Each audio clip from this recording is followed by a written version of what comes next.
तो इस वीडियो में मैं एक्सप्लेन करने वाला हूँ ब्लू लॉक के मांगा चैप्टर 163 को, जिसमें हमें पता चलेगा कि क्यों पूरी की पूरी बास्टर मुशेन टीम काइजर के अराउंड घूमती है और क्यों नियोन लोआ ने कुनिगामी को इसागी से सब्स्टिट्यूट कर दिया। So watch till the end. तो चैप्टर का नाम होता है एम्बॉडीमेंट, जिसकी स्टार्टिंग होती है इसागी के सोचने से कि शायद वो अब तक गलत था, क्योंकि बास्टर मुचैन की फाउंडेशन ऑफ रैशनैलिटी प्लेयर्स के साथ खेलने से नहीं आती। इनफैक्ट वो आती है खुद काइजर के टैलेंट की वजह से।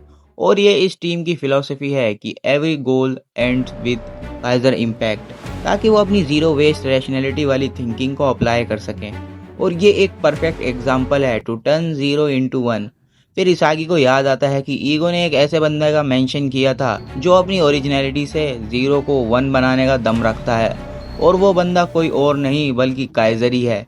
अब देखो, टर्निंग जीरो इनटू वन का मतलब है जब कोई प्लेयर कोई ऐसा गोल कर ले जिसके होने की कोई उम्मीद ही ना हो। फिर इसागी कहता है कि क्या काइजर ब्लू लॉक का परफेक्ट एम्बॉडीमेंट है। जिसके बाद हम देखते हैं बाचिरा को, जो बहुत ही कोल्ड वे में कहता है your awesome Kaiser, I am gonna dance on your grave. पर लवीनो कहता है होल्ड अप, हाइलाइट्स। ये सब देख के मेरा ब्लड भी पंप करने लगा है। मैंने ऐसा सोचा तो नहीं था, मगर अब मैं अपने 3 मिनट यूज करने वाला हूँ। फिर नियोन लोआ कहता है कि तुम हमेशा की तरह चाइल्डिश रहोगे लवीनो, और ये कह के नियोन लोआ भी फील्ड में आ जाता है। अब ये सब देखकर इनके साथ साथ मैं भी बहुत एक्साइटेड था इनका मैच देखने के लिए।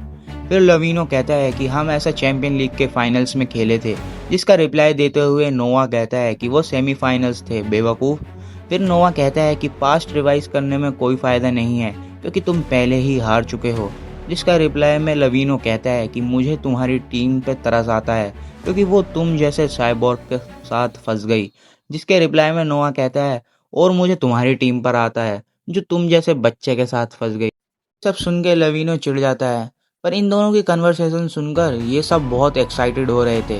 फिर नियोन लोआ कुनिगामी से कहता है कि मैं तुम्हारा बहाना सुनना चाहूँगा। वैसे तो तुमने अब तक फिगर आउट कर लिया होगा कि इस टीम में खेलने के सिर्फ 2 रास्ते हैं।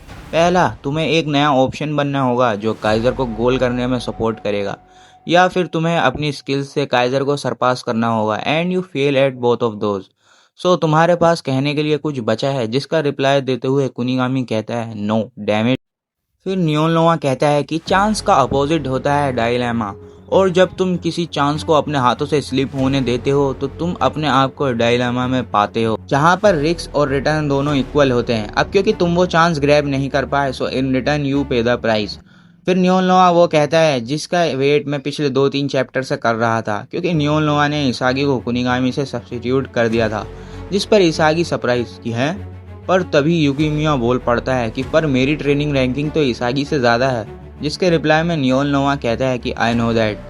पर युकिमिया कहता है तो क्यों भैया, तुम ऐसा क्यों कर रहे हो। जिसके रिप्लाई में नियोन लोआ कहता है कि fan service, world wants Yoichi Isagi. अब ऐसा इसलिए हुआ क्योंकि इसागी अंडर 20 मैच का हीरो था, जिसकी वजह से वो फेमस हो गया। और ये सब सुनकर इन सभी के फेस का रंग उड़ गया था। फिर इसागी कहता है कि मेरी बारी मेरी सोच से पहले आ गई। फिर नियोन लोआ कहता है एनी ऑब्जेक्शन योइची इसागी। जिसके रिप्लाई में इसागी अपनी जैकेट फेंकते हुए कहता है no sir, I am going.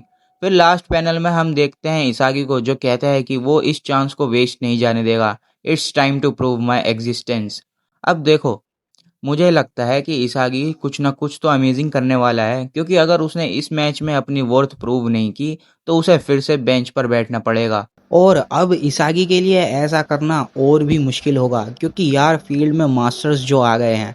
अब अगर तुम्हें जानना है कि इसागी अपनी एग्जिस्टेंस को प्रूव कर पाएगा या नहीं, तो सब्सक्राइब कर लो, क्योंकि आने वाली वीडियो ज़बरदस्त होने वाली है। तो जब तक के लिए भागो।